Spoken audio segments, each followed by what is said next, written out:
Maharashtra Bhushan doctor Nanasaheb Dharmadhikari यांच्या 1 मार्च रोजी असलेल्या जयंतीचं औचित्य साधून रविवारी 2 मार्चला तळा शहरामध्ये श्री सदस्यांकडून महास्वच्छता अभियान राबवण्यात आलं।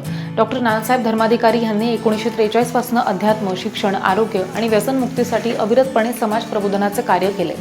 डॉक्टर नानासाहेब धर्माधिकारी प्रतिष्ठान रेवदंडातर्फे वृक्षारोपण, वृक्ष संवर्धन, आरोग्य शिबिर, दिव्यांग व्यक्तींना साहित्य वाटप, नैसर्गिक आपत्कालीन मदत, रक्तदान, धरणातील गाळ काढणं यासारखे अनेक उपक्रम गेली कित्येक वर्ष सामाजिक बांधिलकी जपत राबवले गेले।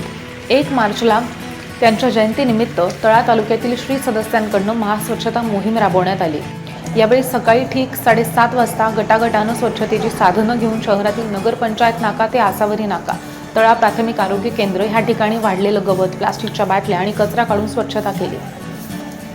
या महास्वच्छता अभियानामध्ये तळा बैठकीतील 120 श्री सदस्य सहभागी झालेले होते। तसंच यावेळी ओला आणि सुका कचरा मिळून 6 टन कचरा संकलित करण्यात आला।